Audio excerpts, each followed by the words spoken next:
Bismillahirrahmanirrahim.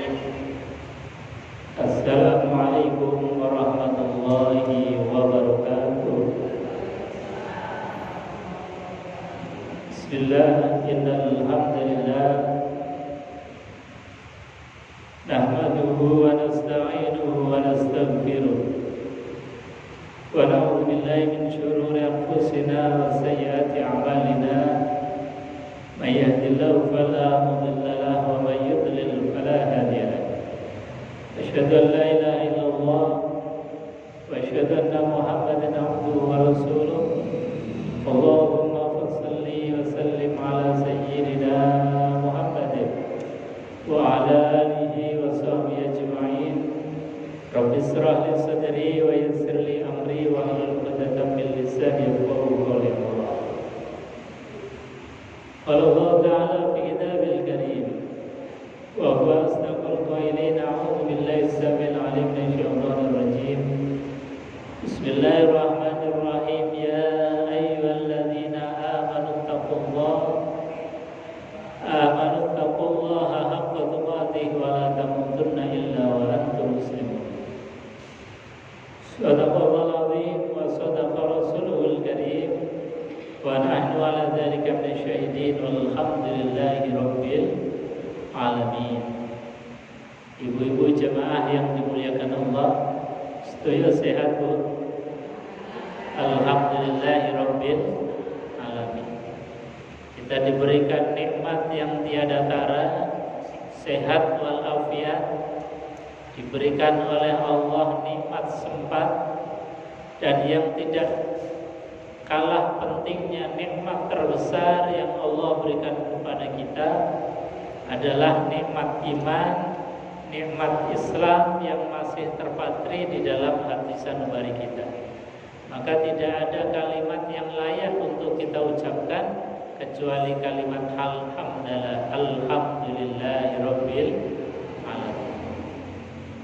Kedua kalinya salawat dan salam kita aturkan keharibaan baginda Nabi besar Muhammad sallallahu alaihi wasallam, uswah teladan paripurna tanpa celah, tanpa adanya kurang.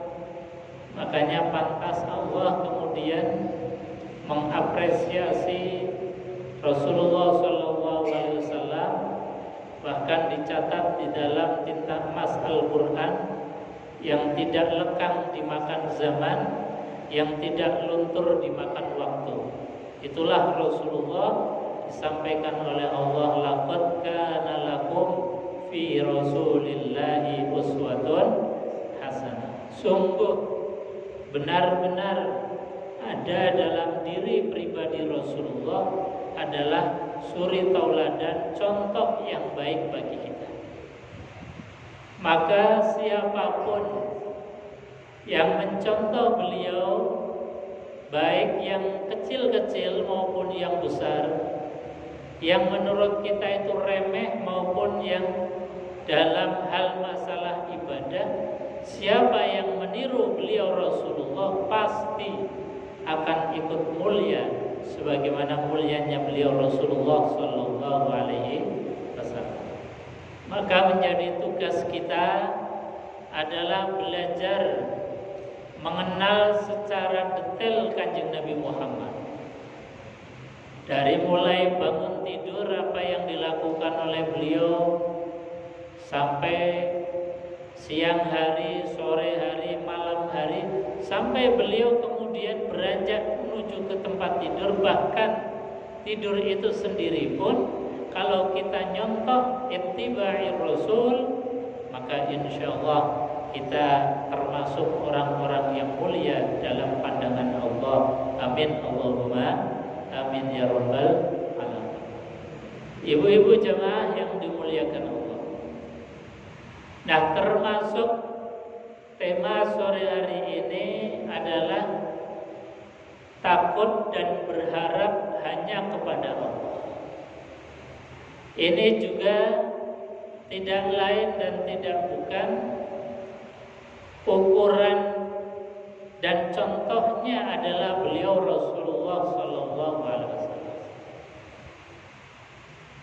Kanjeng Nabi Muhammad SAW mengajarkan kepada kita satu sikap batin, mentalitas yang harus kita bangun. Itu kata Kanjeng Nabi, khaufan wa tama'an. Nah, dua sifat ini harus kita latih. Satu namanya sifat khauf, yang kedua namanya sifat tama'. Apa khauf itu? Khauf itu adalah rasa takut kita kepada Allah. Nah, takut kita kepada Allah ini beda. Takut kita seperti kepada musuh kita. Takut kita kepada hewan buas misalnya. Kalau kita ketemu macan kira-kira, kita kan takut. Tapi takutnya kita wujudkan dengan lari menjauh dari harimau. Betul, Bu? Kalau kita takut sama yang ngutangi kita pas dilalah belum punya uang, kan takut juga. Itu biasanya apa? Ngumpetri. Kalau kita takut sama musuh pun sama. Takut sama musuh minimal menghindar. Tidak kontak fisik. Ini kalau kita takut kepada makhluk, takut kita kepada hewan buas, maka menjauh dari hewan buas, menjauh dari musuh. Tapi ketika kita ini takut kepada Allah, justru harusnya kebalikan. Harusnya kita malah mendekat kepada Allah, bukan malah menghindar, apalagi menjauh, apalagi seorang-orang nggak kenal dengan Allah, atau ketika dipanggil oleh Allah, hayya 'alas shalah, seolah-olah telinga nggak dengar. Maka sikap batin itu yang harus kita latih. Jadi takut kita kepada harimau, lari. Takut kita kepada macan, lari jauhi. Tapi takut kita kepada Allah, dekat. Jadi di dalam mengasah rasa khauf, rasa takut kita, ini harus kemudian dilatih terus-menerus. Khauf itu juga bermakna takwa. Takwa itu juga maknanya atau bisa dimaknai takut khauf. Jadi takut melanggar apa yang sudah menjadi konstitusinya Allah. Konstitusinya Allah mengajarkan kepada kita kulu washrabu wala tusrifu.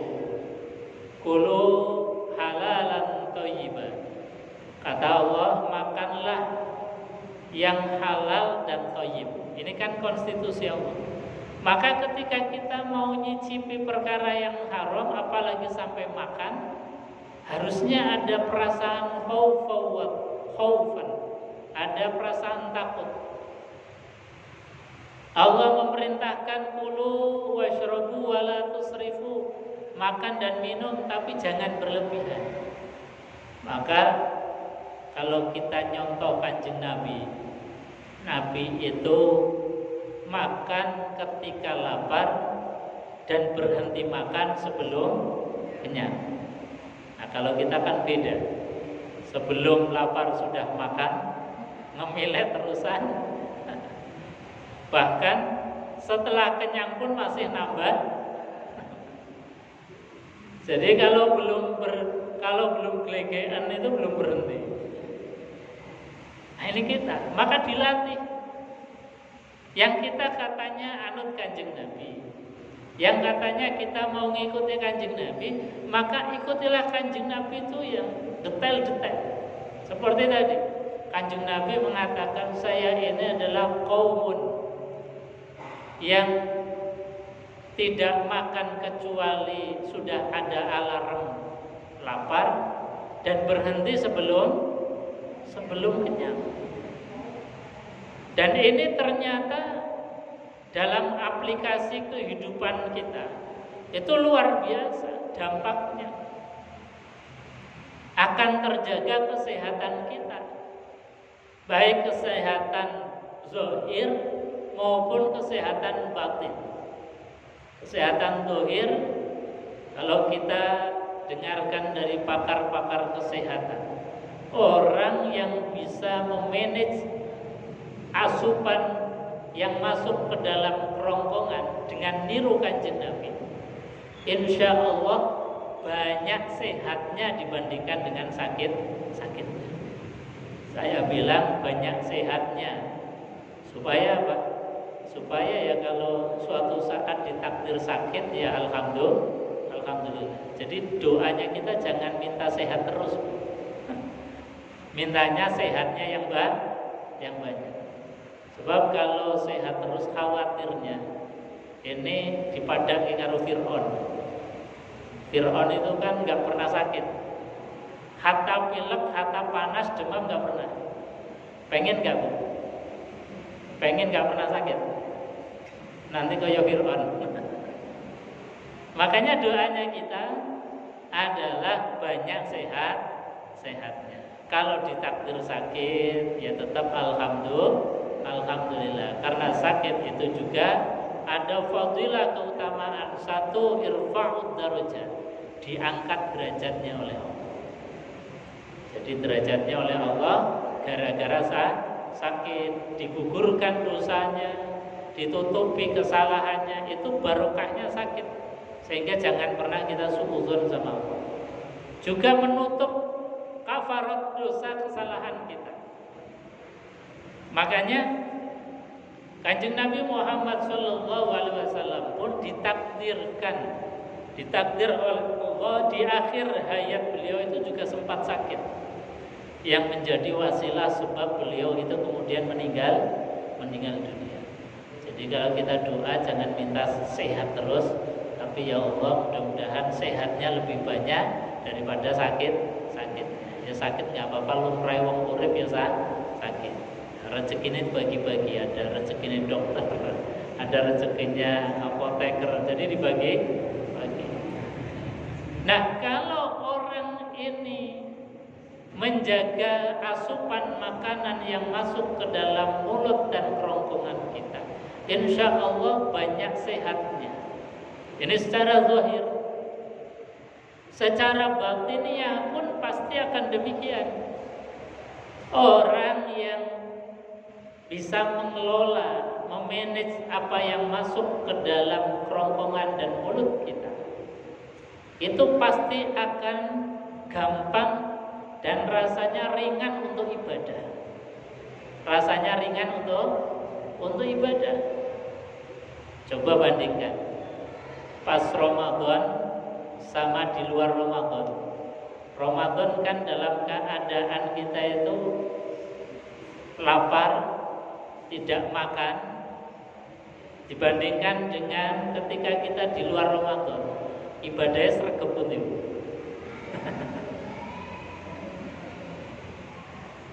Sregepnya sama, tapi ringannya menjadi beda. Lebih ringan di Ramadan dibandingkan dengan bulan-bulan yang lain. Kenapa? Karena saat Ramadan itu kita memanage betul apa yang masuk ke dalam kerongkongan kita. Makanya orang yang bisa menjaga asupan makanan itu rasanya ringan untuk ibadah. Sholat ya rasanya ringan, ngaji ya rasanya ringan. Karena apa? Karena yang masuk ke dalam mulut kita ini adalah perkara-perkara yang sudah diseleksi. Yang masuk ke dalam mulut kita adalah makanan yang halal. Halalnya makanan mendorong kita untuk rindu kepada Allah. Halalnya makanan itu menjadi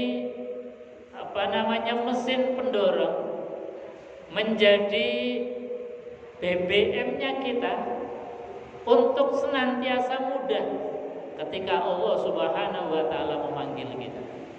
Makanya saya husnuzan yang hadir ini adalah orang-orang yang bisa memanage makanannya ke dalam mulut. Paling tidak makanan kita ini makanan yang halal, minuman yang halal. Amin Allahumma. Sehingga ketika ada pengumuman Jumat sore ada jadwal ngaji, berduyun-duyun hadir. Karena apa? Karena kaki kita ini rasanya ringan. Kenapa ringan?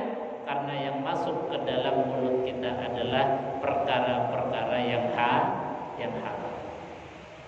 Ini secara rohaniah. Secara fisik jelas kita insya Allah banyak sehatnya dibandingkan dengan sakitnya. Nah, ini di dalam memanage satu sifat yang namanya khaufan, rasa takut kita kepada. Jadi khaufan kita terapkan di dalam manajemen qalbu kita, rasa takut untuk melanggar hukum-hukumnya Allah, rasa takut kemudian untuk berkhianat terhadap Allah Subhanahu wa ta'ala, rasa takut kemudian ketika Allah sudah memanggil kita enggak bergegas, harus takut. Seperti ketika kita memasuki sekarang bulan apa, Bu? Bulan apa? Bulan Islami bulan apa lagi? Zulqa'dah. Setelah Zulqa'dah bulan Zulhijjah. Di bulan Zulqa'dah, bulan Zulhijjah, Allah sampaikan di dalam Al-Qur'anul Karim memanggil kita melalui lisan Nabiullah Ibrahim alaihissalatu wassalam. Itu kita diperintahkan dalam Al-Quran, Allah sampaikan qul sadaqallah fattabi'u millata Ibrahim hanifa wa ma kana minal musyrikin inna awwala baitin wudi'a lin-nasi alladhi bi Bakkah mubarakan wa hudan lil alamin fihi ayatun bayyinatun maqam Ibrahim wa man dakhalahu kana amina walillahi 'alan nasi hajjul baiti man istata'a ilaihi sabila. Kata Allah, qul, katakanlah wahai Muhammad, sadaqallah, maha benar Allah. Kemudian Allah menyampaikan, fattabi'u, ikutilah olehmu sekalian. Apa yang diikuti? Millata Ibrahim hanifah, millah Ibrahim, ajarannya Nabiullah Ibrahim, jalan hidupnya Nabiullah Ibrahim. Maka di bulan Dzulhijjah ini nanti di antara yang kemudian dilanjutkan dan menjadi syariat Islam itu bagi kita yang mampu, ayo segerakan untuk menunaikan ibadah haji. Ini yang mampu diperintahkan oleh Allah Subhanahu wa ta'ala untuk menunaikan ibadah haji. Yang tidak mampu, kita di tanah air yang tidak dipanggil oleh Allah ke tanah suci, maka mengikuti millah Ibrahim itu dengan menyembelih hewan kurban. Nah, ini di antara millah Ibrahim. Maka setiap kita, setiap umat Rasulullah Sallallahu Alaihi Wasallam, setiap umat Islam, karena haji itu menjadi ruknun min arkanil Islam, menjadi rukun daripada rukunnya Islam, wajib bagi kita sebagai Muslim itu punya niat yang kenceng, yang kokoh, pengen haji. Jadi ini niat harus ditanamkan dalam hati. Jadi bukan sekedar ingin, bukan sekedar cita-cita. Kalau ingin cita-cita, setiap yang ditanya pasti ingin. Betul, Bu? Kalau ditanya, Bu, pengen haji, yuk pengen. Bu, punya cita-cita haji, yuk punya cita-cita. Tapi tidak semua orang punya niat untuk ibadah haji. Ustaz, apa bedanya antara niat dengan ingin? Antara niat dengan cita-cita? Beda. Kalau niat itu dalam bahasa fikihnya adalah qasdu syai'in muqtaronan bi fi'li. Jadi menyengaja sesuatu berbarengan dengan sesuatu itu yang akan kita laksanakan. Maka haji itu kan butuh biaya, betul Bu? Maka agar kita ini dipanggil oleh Allah, mulai nabung kita. Nah, mulai nabung itu namanya niat.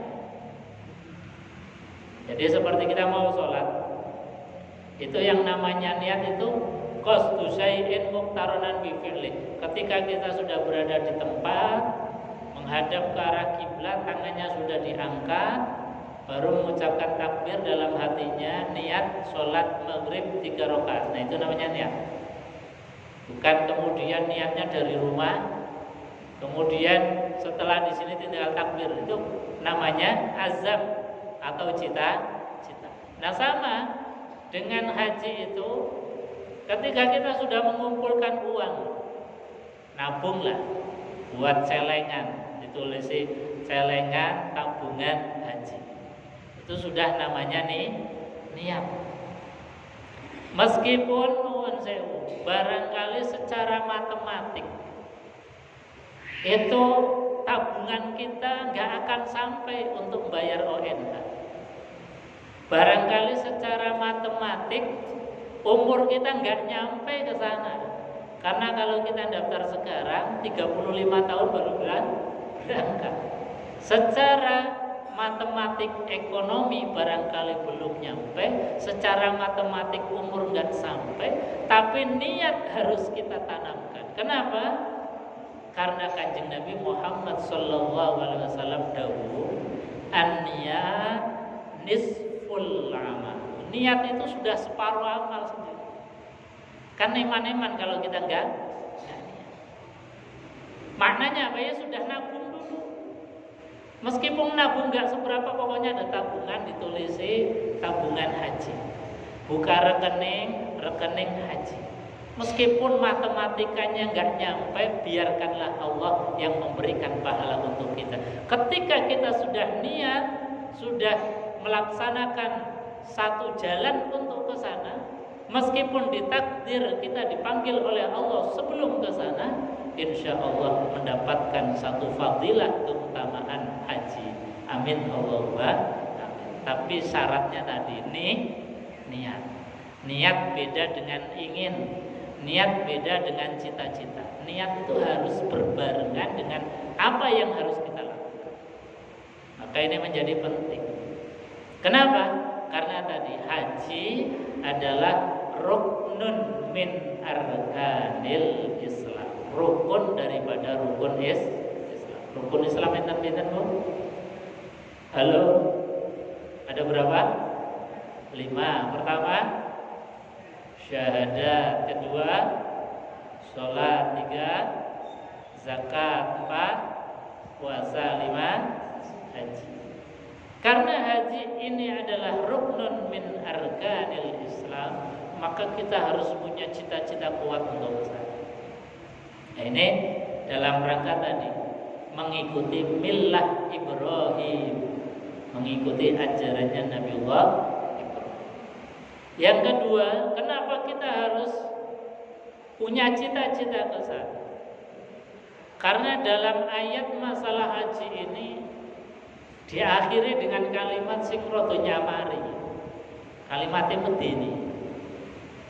Kata Allah Subhanahu wa taala bahwasanya wa in takfur qul sadaqallahu fattabi'u millata Ibrahim hanifa wa ma kana minal musyrikin. Inna awwala baitin wudi'a lin-nasi alladzi bi Bakkah mubarakan wa hudan lil alamin fihi ayatun bayyinatun maqam Ibrahim wa man dakhalahu kana amina walillahi 'alan nasi hajjul bait man istata'a ilaihi sabila wa man kafara fa innallaha ghaniyyun 'anil 'alamin.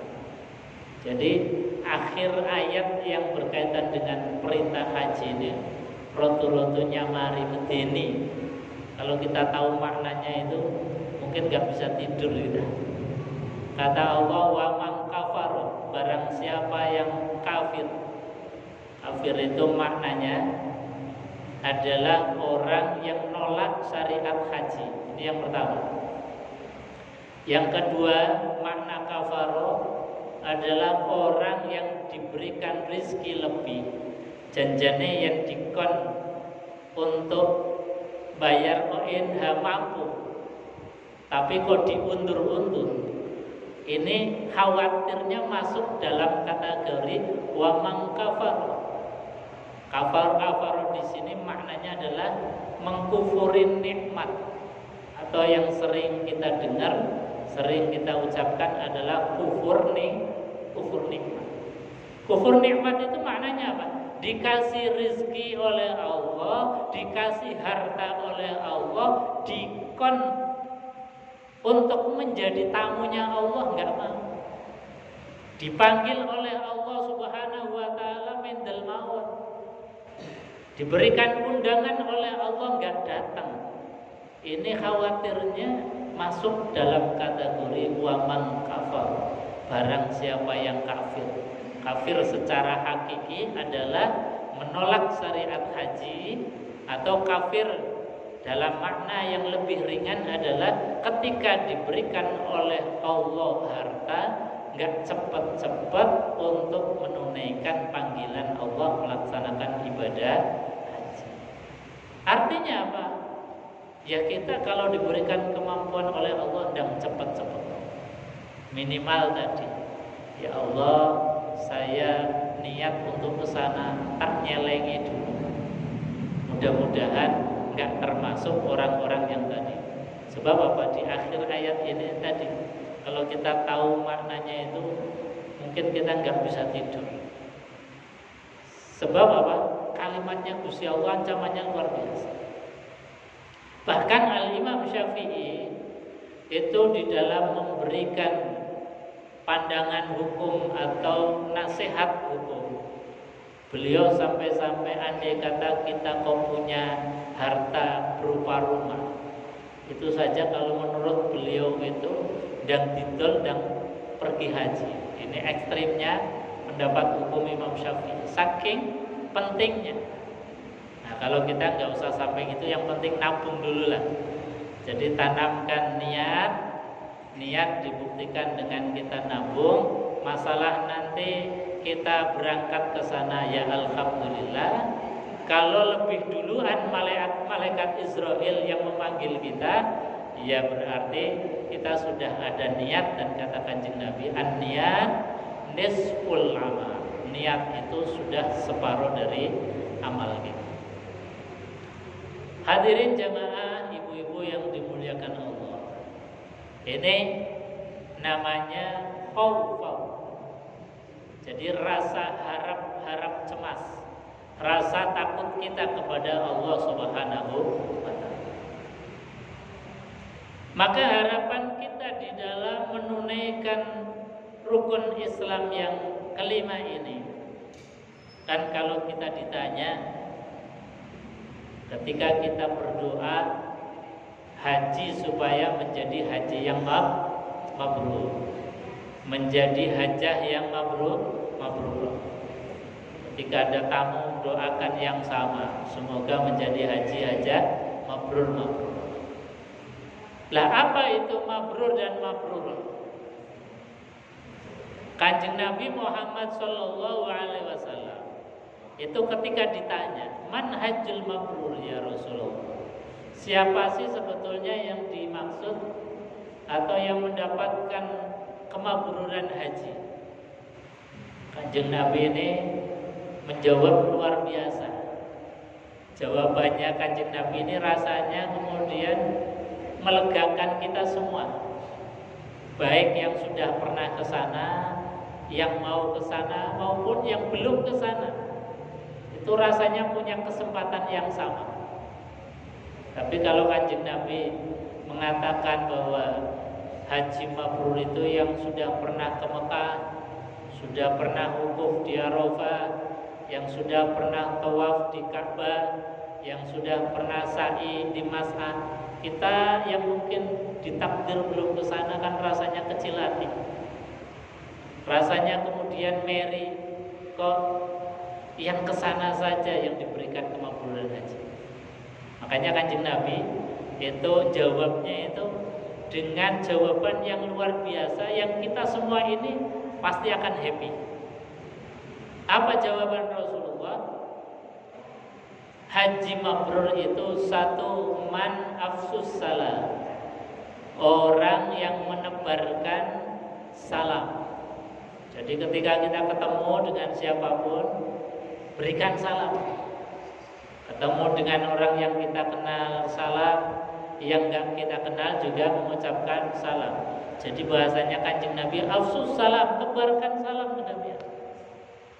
Karena apa? Salam itu yang pertama adalah identitas kita sebagai seorang muslim. Jadi kita harus bangga punya salam, kalimat salam yang langsung diajarkan oleh Nabi Muhammad SAW. Makanya jangan diganti-ganti salam. Salamnya ya assalamualaikum, atau ditambah assalamualaikum warahmatullahi, atau yang lengkap assalamualaikum warahmatullahi wabarakatuh. Tebarkan salam kepada siapapun, termasuk masuk rumah, masuk masjid. Meskipun rumah gak ada orang, masjid pas kosong, tetap disunahkan untuk mengucapkan salam. Kata Kanjeng Nabi, kalau kita masuk rumah salam, kemudian di dalam gak ada orang, yang jawab itu malah malaikat. Makanya tebarkan salam. Yang kedua, makna salam itu adalah menjamin siapapun yang kita temui, kita jamin bahwa mereka tidak akan terzolimi oleh lisan dan tangan. Nah, ini yang harus kita kemudian belajar kembali tentang filosofi salam, makna dan hakikat salam. Jangan hanya sekedar lip service saja, karena sudah kadung menjadi biasa budaya, kemudian hilang maknanya. Makanya tidak jarang kemudian orang ketemu salam tapi baru itu membuli, habis itu mencaci, habis itu ngomong yang gak enak. Itu namanya gak salam. Ada orang ceramah diawali dengan salam, tapi di tengah-tengah kemudian mencaci, kemudian membuli, kemudian ngata-ngatain orang. Itu namanya gak salam. Karena hakikat dari salam adalah siapapun yang mendengar ucapan kita, siapapun yang kita temui, kita harus menjamin bahwa kalian, mereka terbebas dari kezaliman lisan. Karenanya tadi, salam ini karena ini sudah kadung menjadi budaya, harus diilmoni lagi. Karena apa? Ini adalah satu kalimat di samping doa, itu adalah kalimat yang luar biasa. Salam itu ya doa, salam itu ya penghormatan, salam itu ya bagian dari identitas kita. Makanya siapapun yang kemudian menebarkan salam, insya Allah dia akan mendapatkan bagian kemakbulan haji. Ini afsus salam. Jadi kita diharapkan oleh Allah menjadi agen-agen perdamaian. Jadi kalau kita ini jamin setiap orang yang kita temui terbebas dari kezaliman kita, itu kan pasti damai. Pasti damai. Kita masuk rumah, assalamualaikum. Artinya apa? Suami yang kita temui, istri yang kita temui, anak-anak yang kita temui tidak akan tercela, tidak akan terkena sayatan mulut kita, tidak akan terkena bisanya dari mulut kita. Pasti rumah ini akan damai, pasti rumah ini akan tentrem adem. Karena apa? Karena ada salam setiap kita ketemu. Makanya yang perlu kita dandani adalah ucapan salam yang di dalamnya ada filosofi dan tujuannya tadi. Yaitu apa? penjaminan terhadap siapapun yang kita temui. Ini afsus salam. Yang kedua, kata Kanjeng Nabi, kalau kalian pengen mendapatkan mabrurnya haji, wa at'imut ta'am, ayo gemar berbagi, kata Kanjeng Nabi. Suka memberi makanan, suka weh-weh makan, apalagi kalau kita habis pergi, itu jangan kemudian tangan hampa.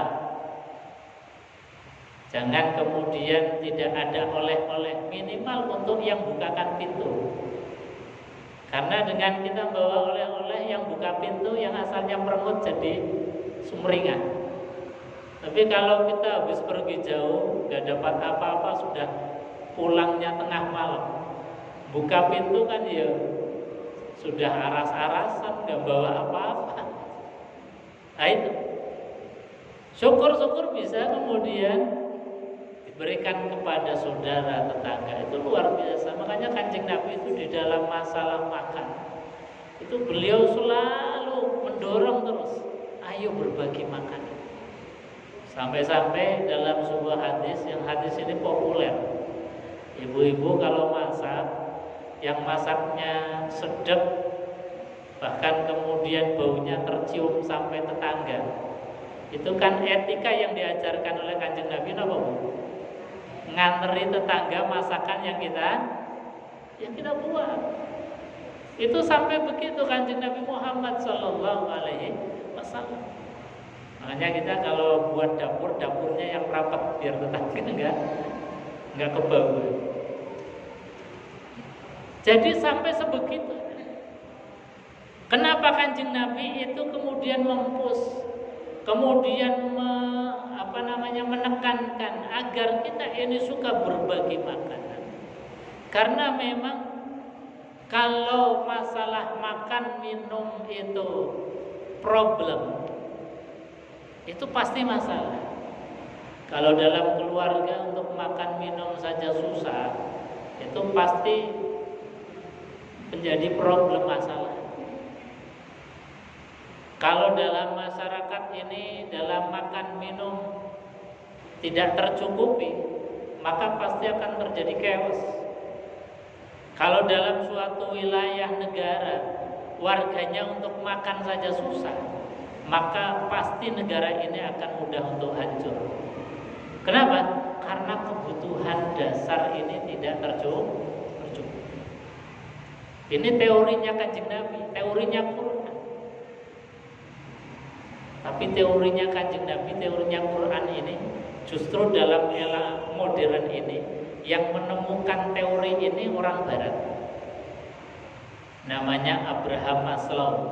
Dulu ibu-ibu kalau pas kuliah ada teori basic need namanya. Abraham Maslow, sosiolog, yang beliau mengatakan bahwasanya basic need, kebutuhan dasar manusia, yang kalau ini tidak tercukupi, kalau ini ada problem, maka pasti akan menjadi problem semuanya. Basic need yang dikatakan oleh Abraham Maslow, yang pertama paling dasar itu adalah makan minum. Kalau keluarga dalam masalah makan minum ini nggak tercukupi, pasti akan kacau. Masyarakat kalau makan minum itu nggak tercukupi, masyarakat ini pasti akan kacau. Sama, negara pun sama. Kalau tidak bisa mencukupi bahan dasar makanan pokok warganya, pasti juga akan menjadi negara yang tidak akan bisa tegak dengan baik. Ini Kanjeng Nabi Muhammad Sallallahu Alaihi Wasallam. Makanya alhamdulillah kita kok diwarisi oleh orang tua kita, guru-guru kita. Ini warisan peradaban yang luar biasa, yaitu warisan senang berbagi makan. Coba di wilayah kita itu kan kalau ibu-ibu habis melahirkan itu bikin masakan dibagi ke tetangga, betul Bu? Namanya apa? Rokohan.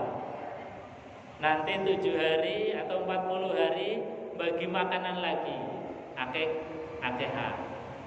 Nanti besar sedikit anak kita khitanan, bagi makanan lagi. Nanti anak kita nikahan masih bagi makanan lagi. Sampai dalam keadaan kita berduka pun tetap masih membagi makanan. Ini luar biasa. Tradisi yang tidak ada bahkan di negara yang Quran itu turun, tradisi bagi makanan seperti ini tidak ada.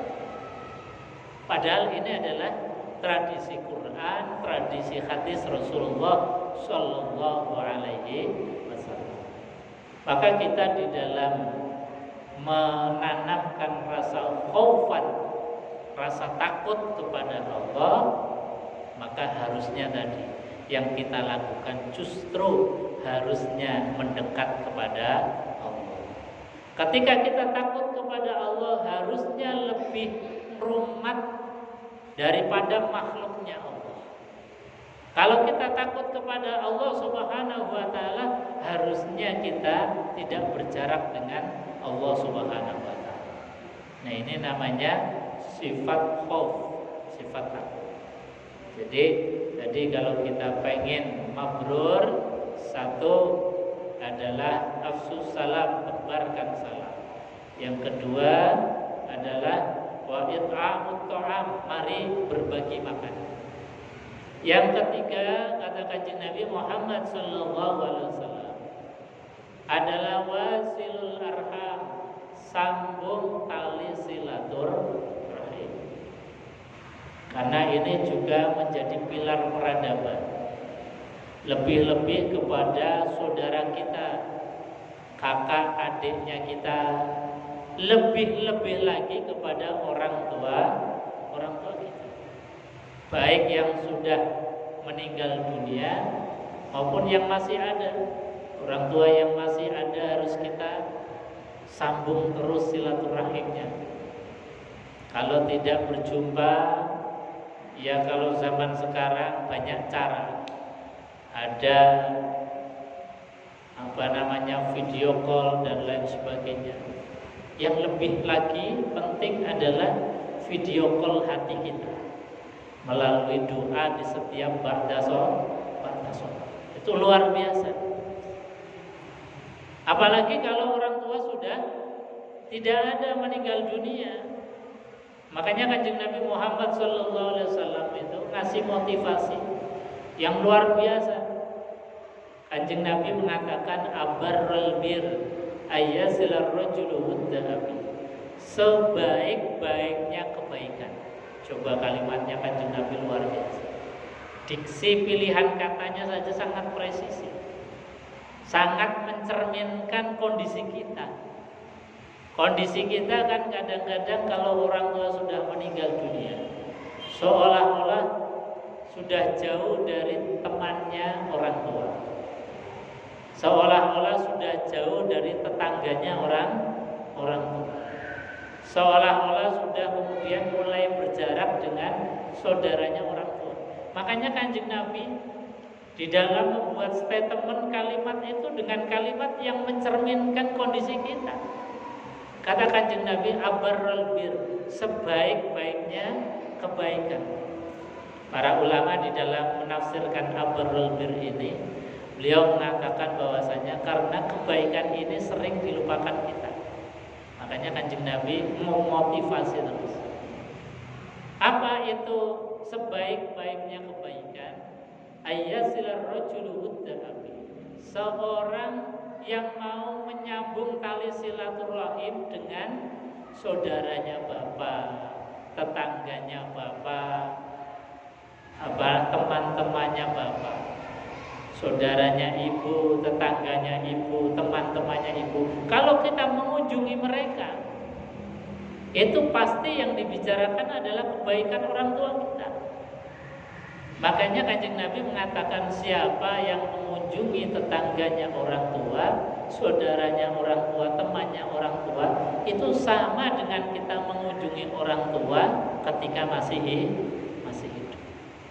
Nah, ini kan sekali lagi kita mulai jarang menemui, menyambung tali silaturahim dengan mereka-mereka. Makanya Kanjeng Nabi memberikan satu statement di antara cirinya orang yang pengen mendapatkan mabrurnya haji, ayo sambung tali silaturahim. Jangan malah yang sudah nyambung kemudian diputus. Bahkan Kanjeng Nabi kalau masalah qati'ur rahim, orang yang memutuskan tali silaturahim, itu Kanjeng Nabi ancamannya luar biasa. Bahkan beliau menyampaikan dalam keadaan wajah yang memerah. Ini menunjukkan beliau itu sungguh sangat marah. Marahnya Kanjeng Nabi dengan mengatakan la yadkhulul jannah man qati'ar rahim. Tidak akan masuk ke dalam surga orang yang senenge memutuskan silaturahim. Jadi jangan pernah, semarah apapun dan sejahat apapun mereka terhadap kita, jangan pernah kita kemudian memutuskan tali silaturahim. Sambung terus. Ini adalah bagian kompetensi orang yang mendapatkan mabrurnya. Yang keempat kata Kanjeng Nabi, wasallu wan nasu niyam. Orang yang pengen mendapatkan mabrurnya haji adalah orang yang di malam hari dalam keadaan orang lain sedang nikmat-nikmatnya tidur, nikmat-nikmatnya istirahat karena siang hari bekerja keras, kok mampu bangun, ambil air wudhu, kemudian menghadap ke arah kiblat, tangannya diangkat, mengucapkan kalimat takbir Allahu Akbar. Maka orang yang seperti ini, meskipun belum sempat diberangkatkan ke kota suci Mekah, meskipun belum sempat untuk wukuf di padang Arafah, belum sempat untuk tawaf mengelilingi Ka'bah, tapi 4 hal ini kita lakukan, itu kita sudah mendapatkan mabrurnya haji. Ini bentuk min adillatillah, keadilannya Allah. Jadi kalau kita ini yang mampu, ayo kita jemput mabrurnya Allah dengan wukuf di Arafah, dengan lempar jumrah di Mina, dengan tawaf mengelilingi Ka'bah dan sa'i di Mas'ah. Yang kita belum diberangkatkan ke sana, dengan melakukan 4 hal ini, jadilah agen-agen perdamaian. Jadilah orang yang suka berbagi, jaga silaturahim. Malam kita silaturahim dengan Allah, meskipun hanya dengan 2 rakaat, yakinlah meskipun kita belum ke sana, insya Allah diberikan fadilah kemabruran haji. Nah, ini namanya kita punya sifat khauf, rasa takut yang diwujudkan dengan amalia, dengan ibadah yang nyata. Jemaah yang dimuliakan Allah, itu sifat khauf. Yang kedua, sifat toma. Toma itu artinya harap. Makanya tadi di awal saya sampaikan, Kanjeng Nabi mengajarkan kepada kita, ayo tanamlah 2 sifat ini, khaufa wa tama'an. Harap cemas. Harap kalau kita sudah berbuat baik ibadah, harapannya diterima oleh Allah. Harapannya kemudian diberikan pahala oleh Allah. Harapannya diberikan tempat di surganya Allah. Dan harapan tertinggi adalah Allah ridho terhadap apa yang kita lakukan. Itu sudah puncak daripada harapan kita. Tapi harapan saja nggak cukup, harus dibarengi dengan khaufan, sifat rasa takut. Sehingga dengan takutnya kita kepada Allah Subhanahu wa taala, yang muncul apa? Ketika kita beribadah khawatir, takut kalau ibadah kita kemudian tidak dianggap oleh Allah. Takut, khawatir kalau ibadah kita ini kemudian tidak diterima oleh Allah. Akhirnya apa? Yang muncul adalah sifat ikhtiar, sifat hati-hati, ngati-ngati terhadap ibadah kita. Ketika Allah sudah memanggil kita, hayya 'alas shalah, hati-hati kita sudah mulai terapkan, ya Allah, panjenengan sampun nimbali kula. Saya sudah dapat undangan dari Allah. Rasanya kalau nggak bergegas untuk mendatangi panggilan Allah, kok yo nemene. Rasanya kemudian malu, apalagi sampai ditunda-tunda, sampai kemudian tidak mengerjakan. Nah, itu namanya khaufan, rasa takut, sehingga apa? Muncul di dalam hati kita itu untuk ikhtiar, hati-hati. Hati-hati dengan cara apa? Sebelum masuknya azan sudah siap-siap. Sebelum kemudian Allah memanggil, kita sudah prepare dulu. Itu namanya orang yang ngati-ngati. Ketika sholat pun ngati-ngati. Jangan sampai kemudian Gusti Allah tersinggung goro-goro apa? Sholatnya kita pelengahan. Tengok kanan, tengok kiri. Kira-kira kalau ibu-ibu manggil anak dipanggil kok enggak khusyuk, anak dipanggil kok pelengahan, anak dipanggil kok koyo-koyo enggak serius, kita kan pasti minimal cemburu, minimal marah. Oh, anak kok dipanggil, padahal dipanggil mau dikasih uang, dipanggil mau dikasih kebaikan, kok enggak niat mendatangi panggilan kita. Maka agar Allah itu enggak cemburu, enggak marah terhadap kita, hati-hati. Makanya di dalam sholat, di dalam fikih itu diajarkan, sholat itu harusnya kita ini dalam keadaan tumak ninah.